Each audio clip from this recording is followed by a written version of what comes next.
Hey guys, నేను మీ Telugu travel blogger ని మరో కొత్త వీడియోతో అయితే మీ ముందుకు వచ్చాను. ప్రస్తుతం నేను ప్రయాగ్రాజ్ లో అయితే ఉన్నాను. జనవరి 13 నుంచి ఫిబ్రవరి 26 వరకు మహాకుంభమేళా ప్రయాగ్రాజ్ లో జరగబోతుంది. సో ఈ వీడియోలో ఏముంటుందంటే మహాకుంభమేళాకి ఎలా రావాలి, వచ్చాక ఏమేం చెయ్యాలి, ఏమేం చూడాలి, ఏంటి అనేది ఈ వీడియో అయితే ఉంటుంది. చాలా ఇన్ఫర్మేషన్ అయితే ఈ వీడియోలో ఇవ్వబోతున్నాను. ఇంకొకసారి చెప్తున్నానండి, మహాకుంభమేళా ఇది ప్రయాగరాజ్ ఎక్కడ ఉంది? ప్రయాగరాజ్ ఎక్కడ ఉందంటే ఉత్తరప్రదేశ్ లో ఉంది. దేశ రాజధాని న్యూఢిల్లీకి 700 కిలోమీటర్లు, ఉత్తరప్రదేశ్ రాజధాని లక్నోకి 200 కిలోమీటర్లు, వారణాసికి 130 కిలోమీటర్ల దూరంలో అయితే ఉంది ప్రయాగరాజ్. ప్రయాగరాజ్ వచ్చాక ఎక్కడ ఉండాలి? ప్రయాగరాజ్ లో ప్రస్తుతం పరిస్థితి ఎలా ఉందంటే 500 రూపాయల హోటల్ 5,000 చొప్పున అమ్ముతున్నారు. హోటల్స్ అన్నీ సోల్డ్ అవుట్ అయిపోయినాయి. నేను ఎక్కడ ఉన్నానంటే రైల్వే స్టేషన్ దగ్గర ఉన్న స్లీపింగ్ పోర్ట్స్లో అయితే ఉన్నాను. నాకు 24 అవర్స్కి 1,450 రూపాయలు అయితే ఛార్జ్ చేశారు. సింగిల్ పోర్డ్ అనమాట, సింగిల్ స్లీపింగ్ పోర్ట్. 13 జనవరి నుంచి ఈ రేట్లు ఏమి ఉండవు, రేట్లు అన్నీ కూడా మారిపోతాయని చెప్పారు. ఈ మహాకుంభమేళా ఎక్కడెక్కడ జరుగుద్ది? ఉత్తరప్రదేశ్లో ఉన్న ప్రయాగరాజ్, ఉత్తరాఖండ్లో ఉన్న హరిద్వార్, మధ్యప్రదేశ్లో ఉన్న ఉజ్జయిని, మహారాష్ట్రలో ఉన్న నాసిక్ లో అయితే జరుగుద్ది ఈ మహాకుంభమేళా. ముఖ్యంగా ప్రయాగరాజ్కి ఎందుకు వస్తారంటే ఇక్కడ త్రివేణి సంగమం ఉంది కదా, ఇక్కడ స్నానం చేస్తే పుణ్యం వస్తుందని చెప్పి. త్రివేణి సంగమం చేరుకోవాలంటే మనం ప్రయాగరాజ్ రైల్వే స్టేషన్ నుంచి, ప్రయాగరాజ్ జంక్షన్ రైల్వే స్టేషన్ నుంచి 7 కిలోమీటర్లు అయితే ప్రయాణించాలి. కుంభమేళా అనేది ప్రతి 4 సంవత్సరాలకి జరుగుద్ది. ప్రతి 6 సంవత్సరాలకి జరిగేదాన్ని అర్ధ కుంభమేళా అంటారు. 12 సంవత్సరాలకి జరిగేది పూర్ణ కుంభమేళా అంటారు. 12 పూర్ణ కుంభమేళాల తర్వాత జరుపుకునేది మహాకుంభమేళా.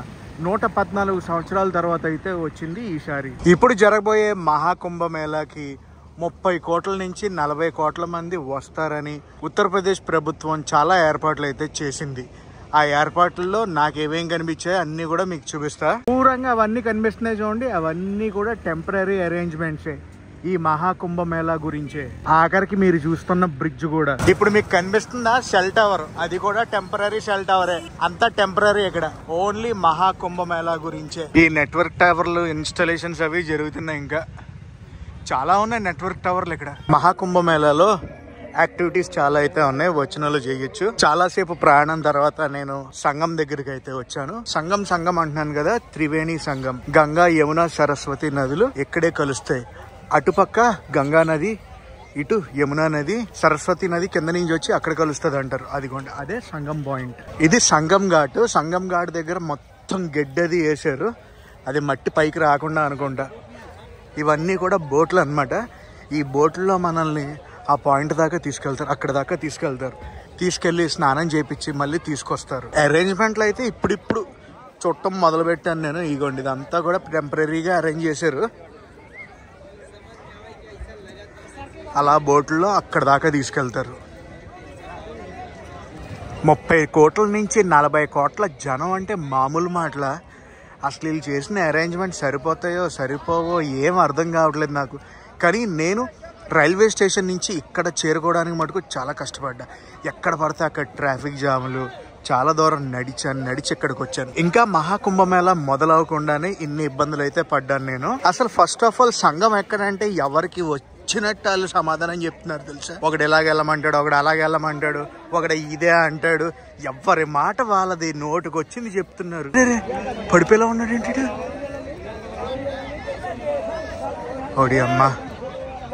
ఇక్కడ నేను ఈ మహాకుంభమేళా జరిగే ఏరియాలో అబ్జర్వ్ చేసింది ఏంటంటే సెక్టర్ వైజ్ ఉన్నాయన్నమాట. సెక్టర్ 23, సెక్టర్ 24, సెక్టర్ 20, సెక్టర్ 15 అని చెప్పి.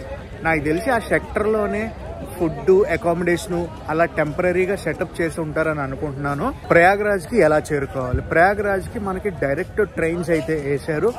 మహాకుంభమేళా స్పెషల్ అని చెప్పి సికింద్రాబాద్ నుంచి, తిరుపతి నుంచి, గుంటూరు, విజయవాడ, విశాఖపట్నం నుంచి. నాకు తెలిసిన ట్రైన్ డీటెయిల్స్ అన్నీ కూడా కింద ఇస్తున్నాను, డిస్క్రిప్షన్లో చూడండి. ఒకవేళ మీరు ఫ్లైట్కి వస్తే హైదరాబాద్ నుంచి న్యూఢిల్లీ కానీ వారణాసి కానీ వచ్చి అక్కడి నుంచి బై రోడ్ అయితే రావచ్చు ప్రయాగరాజ్కి. కరెక్ట్గా నేను 1 గంటకు బయలుదేరాను రైల్వే స్టేషన్ దగ్గరికి. ఇక్కడికి వచ్చేటప్పటికి 4 అయింది. అంటే మధ్యలో భోజనం చేశాను అనుకోండి, అది వేరే విషయం.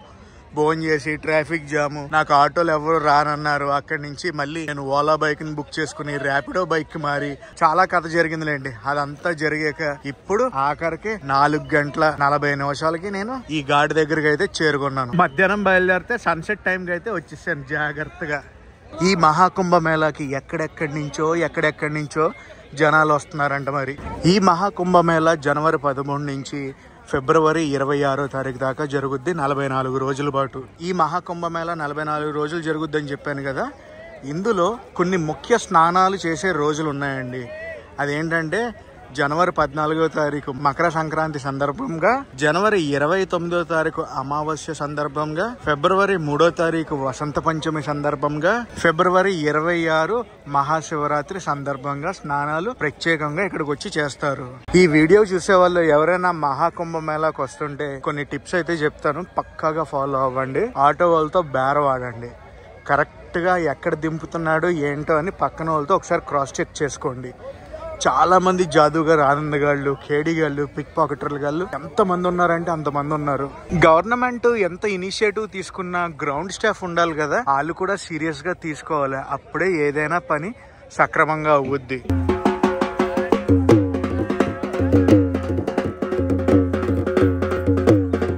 ఇక్కడ అంతా చూడండి గడ్డి వేసారు కదా, అక్కడ ఇంకా గడ్డి పరుస్తున్నారు. పని ఇంకా అవ్వలేదు. ఇదంతా వేస్తారు అనుకుంటా నాకు తెలిసి గడ్డి. ఇంకా ఘాటు దగ్గర పనులు అయితే జరుగుతున్నాయి. ఫుల్ ఫ్లెజ్డ్ గా కంప్లీట్ అవ్వలేదు. ఇంకొక 3 రోజుల్లో అయితే మహాకుంభమేళా ఆరంభం కాబోతుంది. సంఘం దగ్గరికి వెళ్ళాలంటే మటుకు పక్కాగా బోట్లోనే వెళ్ళాలి. అదిగోండి అక్కడ జరిగేది సంఘం. ఎందుకంటే డైరెక్షన్ మారుతుంది. ఇటు సైడ్ నుంచి ఒక నది వస్తుంది, అటువైపు నుంచి ఒక నది. పైన పారామోటరింగ్ జరుగుతుంది. యాక్టివిటీ పెట్టినట్టున్నారు పారామోటరింగ్. మరి ఎక్కడి నుంచి బయలుదేరుతాయో పారామోటరింగ్ యాక్టివిటీ. సాధువులు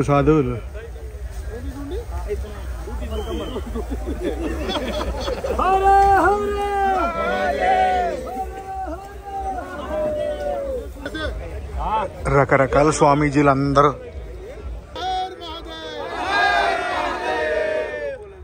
ఇక్కడికి చాలా మంది సాధువులు అయితే వస్తారు, నాగ సాధువులు కూడా వస్తారు.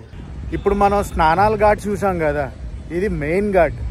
మరి 30 కోట్ల మంది ఇక్కడికే వచ్చారంటే ఎలా ఉంటుందో పరిస్థితి నాకైతే అర్థం కావట్లేదు. నాకు తెలిసి ఈ బార్ నుంచి ఆ బార్ దాకా చేస్తారనుకుంటున్నాను. 30 కోట్ల మంది ఇక్కడికి వచ్చారనుకోండి, ఏం లేదు, కాసర బేసర అయిపోద్ది. నాకు తెలిసి ఆల్రెడీ గవర్నమెంట్ అన్నీ కూడా జాగ్రత్తలు తీసుకుంటుంది అనుకోండి. కానీ నా వంతు నేను చెప్తున్నాను ఏంటంటే, మన వాళ్ళు ఎవరైనా వచ్చినప్పుడు కొంచెం చూసి అడిగేయండి. అవిగోండి అవన్నీ కనిపిస్తున్నాయి చూడండి, అన్నీ కూడా టెంపరీ బ్రిడ్జెసే. నాకు తెలిసి మధ్యలో అటుపక్క ఇవన్నీ ఉన్నాయి చూడండి, ఇవన్నీ కూడా టెంపరీ సిటీస్. టెంట్ సిటీ అని, డోమ్ సిటీ అని చాలా అయితే యూపీ గవర్నమెంట్ పెట్టిందనమాట. పెడతాం అంటే కట్టింది, అరేంజ్మెంట్స్ చేసింది. మీరు ఇప్పుడు చూస్తున్నారు చూడండి, గంగా నది ఒకవైపు, యమునా నది మధ్యలో సంగం, కింద నుంచి సరస్వతి నది వస్తుందని చెప్తారు. ఈ కుంభమేళాలో చాలా గుళ్ళు కూడా కట్టారు. దాంతోపాటు మన టీటీడీ ఉంది కదా, తిరుమల తిరుపతి దేవస్థానం మోడల్ టెంపుల్ కింద వెంకటేశ్వర గుడి కూడా ఇక్కడ కట్టింది. ఇందాక నుంచి చెప్తున్నాను కదా టెంపరీ బ్రిడ్జ్ అని. ఆ బ్రిడ్జ్ నుంచి అయితే లోపలికి వెళ్తున్నాను. ఇది బ్రిడ్జ్ నెంబర్ 1 అంట. ఇలాంటి ఎన్ని బ్రిడ్జెస్ ఉన్నాయో ఏంటో. గంగా నది ప్రవాహం బాగానే ఉంది, గట్టిగానే. ఒరే మనం నుంచింది ఒకటో బ్రిడ్జ్ కదా, 2, 3, 4, 5 అయితే ఇక్కడే కనిపిస్తున్నాయి నాకు. ఇదంతా కూడా స్నానాలకే నాకు తెలిసి. టెంపరీ బ్రిడ్జెస్ని దీని మీదే కట్టారు వీటి సహాయంతో. చెప్పాను కదా చాలామంది బాబాలు ఉంటారని. అలా వస్తూ ఉంటారు, వెళ్తూ ఉంటారు, మన పని మందే. అర్థమైందా? ఇవి ఎలా వేసి దాని మీద ప్లాట్ఫామ్ అయితే వేసారు. ఇగోండి ఈ బ్రిడ్జ్ మీదే అటేపు నుంచి ఇటేపుకి నడుచుకొచ్చాక ఇక్కడ కూడా స్నానాలు అవి చేస్తున్నారు. ఇవన్నీ కూడా టెంపరీ బాత్రూమ్సే. కొన్ని లక్షల బాత్రూమ్లు అయితే ఇన్స్టాల్ చేశారు. స్నానాలు చేశాక ఇక్కడికి వచ్చి బట్టలు అవి మార్చుకోవచ్చు. చేంజింగ్ రూమ్స్ ఉన్నాయి, అలాగే బాత్రూములు కూడా ఉన్నాయి. చాలా మంది స్వామీజీలు వస్తారు కదా భారతదేశం నుంచి, వివిధ ప్రాంతాల నుంచి. ఎవరికి వాళ్ళకి డెడికేటెడ్ స్పేస్ ఇచ్చినట్టున్నారు. ఇవన్నీ స్వామీజీలు ప్రవచనాలు చెప్పడానికి అనుకుంటా, అలాగే ఇంటర్వ్యూలు ఇవ్వడానికి రకరకాల స్వామీజీలు రకరకాల స్వామీజీలు. అసలు ఎంతో మందిని చూశాను నేను.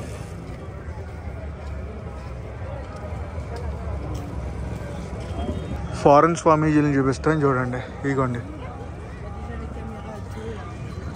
ఇలాంటి టెంటెడ్ అకామిడేషన్స్ కూడా ఉన్నాయి.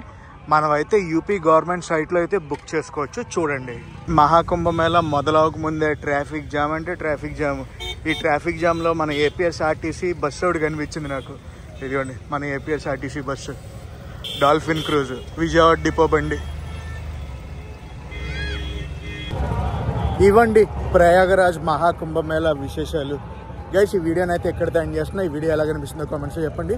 ఈ వీడియో నచ్చితే మనకు కంపల్సరీ లైక్ చేసి షేర్ చేసి కామెంట్ చేయండి. నేను మీ Telugu travel blogger signing off from Mahakumbh Mela Prayagraj.